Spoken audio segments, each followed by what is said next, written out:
بورے والا علاقہ تھانہ فتح شاہ کی حدود چک نمبر 469 EB کے رہائشی کے ساتھ ڈکیتی کی واردات، مزاحمت پر ڈاکوؤں کی فائرنگ سے ایک شخص جاں بحق۔ تفصیلات کے مطابق بورے والا علاقہ تھانہ فتح شاہ کی حدود چک نمبر 469 EB کا رہائشی سجاد حسین ولد محمد حسین کام سے فارغ ہو کر گھر واقع 469 EB میں جا رہا تھا کہ کچی پکی روڈ اڈا چھٹا میل کے قریب پہنچا تو نامعلوم ڈاکوؤں نے اسلحہ کے زور پر اسے روک لیا۔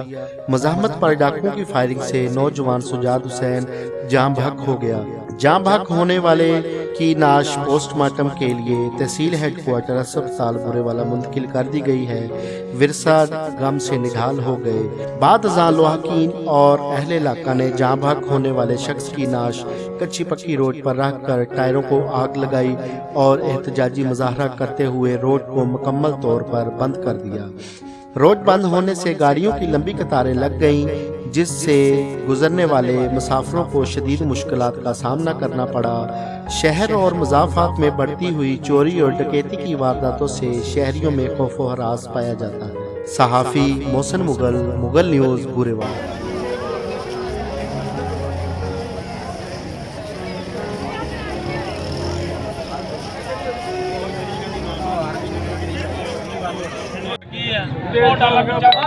ان کا ایک چھوٹا سا بچہ 1.5 سال کا، ٹھیک ہے، اور یہ بتائیں کہ یہ اتنے لوگ اکٹھے ہوئے ہیں، یہ کہہ رہے ہیں کہ ابھی تک پولیس نہیں آئی۔ حیرت کی بات ہے کہ ایک نوجوان جس کو قتل کر دیا سرے عام، لیکن ابھی بے گناہ ہے، لیکن ابھی تک پولیس نہیں آئی۔ کیا اتنی ہٹ درمی ہو چکی ہے؟ یہاں 1.5 کلومیٹر پہ فاصلے پہ پولیس ہے، لیکن ابھی تک پولیس کا کوئی رد عمل نہیں آیا۔ وہ آئیں گے اور اپنی وہی فارمیلٹی پوری کریں گے کہ جی ٹھیک ہے ہم نے یہ کر دیا کاروائی، ہمیں چاہیے مجرم، ہمیں اس گاؤں والوں کے ساتھ ہے، اور انشاءاللہ جب تک مجرم نہیں پکڑے جائیں گے ہم یہیں بیٹھے ہیں انشاءاللہ جی۔ چلیں ਸਾਡਾ ਬੱਚਾ ਕੰਮ ਤੋਂ ਆ ਰਿਹਾ ਸੀਗਾ, 10:15 ਦਾ ਟਾਈਮ ਸੀਗਾ, ਮੈਂ ਉੱਥੇ ਡਿਊਟੀ ਕਰਦਾ ਸੀਗਾ ਦੁਕਾਨ ਤੇ।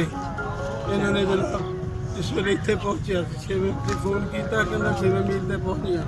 ਅੱਗੇ ਡਾਕੂ ਖੜੇ ਸੀਗੇ ਮੱਕੀ ਦੇ ਵਿੱਚ, ਉਹਨਾਂ ਨੇ ਫਾਇਰ ਮਾਰਿਆ, ਇਹਨੂੰ ਮਾਰ ਦਿੱਤਾ। ਅਸੀਂ ਫੋਨ ਕੀਤਾ ਸੀਗਾ, ਫਾਇਰ ਨਿਕਲਿਆ, ਖੱਲਾ ਫਾਇਰ ਕਰੇ, ਉੱਥੇ ਅਸੀਂ ਭੱਜੇ ਹਾਂ। ਉੱਥੇ ਪਿੰਡ 'ਚ ਐਲਾਨ ਹੋ ਗਿਆ ਜੀ ਬੰਦਾ ਕੋਈ ਮਾਰ ਕੇ ਸੁੱਟਿਆ ਪਿਆ, ਨੱਸੇ ਆ। ਫਿਰ ਮੇਰੇ ਬੇਟੇ ਆਏ, ਨੱਸੇ ਆ ਕੇ ਵੇਖਿਆ ਕਿ ਇੱਥੇ ਮਰੇ ਹੋਏ ਸੀਗਾ। ਇੱਥੇ ਕੋਈ ਪੁਲਿਸ ਨਹੀਂ ਕਿਸੇ ਦੀ ਇਮਦਾਦ ਕਰ ਰਹੀ, ਕੋਈ ਪਿੰਡ ਵਾਲਾ ਕਿਸੇ ਦੀ ਦਫਤਰ ਨਹੀਂ ਦੇ ਰਿਹਾ, ਕਿਸੇ ਨੂੰ ਕੋਈ ਅੰਦਰ ਹੀ। ਇੱਥੇ ਪੁੱਛ ਪ੍ਰਤੀਤ ਕੋਈ ਨਹੀਂ। ਥਾਣਾ ਫਤਿਹ ਸ਼ਾਹ ਸਾਨੂੰ ਲੱਗਦਾ 469 ਦੇ ਰਹਿਣ ਵਾਲੇ ਅਸੀਂ ਸਮਝਦੇ ਹਾਂ। ਇਹ ਸਾਡੇ ਵਾਸਤੇ ਅਜ਼ਾਬ ਖਾਨਾ ਬਣ ਗਿਆ। ਹਕੂਮਤ ਕੀ ਆਈ ਆ, ਇਹਨੇ ਜ਼ਲੀਲ ਕਰ ਛੱਡਿਆ। ਇੱਥੇ ਰੋਜ਼ਾਨਾ ਡਾਕੂ ਆਉਂਦੇ ਆ, 9 ਵਜੇ ਆ ਜਾਂਦੇ, 9:30 ਵਜੇ ਆ ਜਾਂਦੇ ਆ। ਕੋਈ ਪੁੱਛ ਪੁੱਛੀ ਕੋਈ ਨਹੀਂ ਪੁਲਿਸ ਵਾਲਿਆਂ ਨੂੰ। ਪੁਲਿਸ ਵਾਲੇ ਸਭ ਜਿਹੜੇ ਆ ਨਾ ਉਹ ਆਪਣੀ ਮਰਜ਼ੀ ਨਾਲ ਆਉਂਦੇ ਵਾਲੇ। ਕਰਾਤੀ ਉਹਨਾਂ ਨੇ ਕਿਹਾ, ਅਸੀਂ ਉਹਨੂੰ ਕਿਹਾ ਤੁਸੀਂ 1.5 ਘੰਟੇ ਬਾਅਦ ਆਏ, ਉਹ ਕਹਿੰਦੇ ਇੱਥੇ ਕਿਹੜਾ ਅੱਗ ਲੱਗੀ ਹੋਈ ਹੈ। ਸਮਝਦੇ ਆ ਨਾ, ਇਹ ਦਰਾਤ ਕੋਈ ਕਿਸੇ ਨੂੰ ਸਾਨੂੰ ਦੇ ਕੋਈ ਸਪੋਰਟ ਨਹੀਂ ਕਰ ਰਿਹਾ। ਵਜ਼ੀਰ ਆਲਾ ਪੰਜਾਬ ਤੱਕ ਇਹ ਰਿਪੋਰਟ ਪਹੁੰਚਣੀ ਚਾਹੀਦੀ ਆ। ਸਾਡਾ ਜਵਾਨ ਬੱਚਾ ਮੇਰਾ ਮਾਰੇ, ਸਮਝਦੇ ਆ ਨਾ, ਇਹਦਾ ਇਨਸਾਫ ਸਾਨੂੰ ਮਿਲਣਾ ਚਾਹੀਦਾ ਹੈ।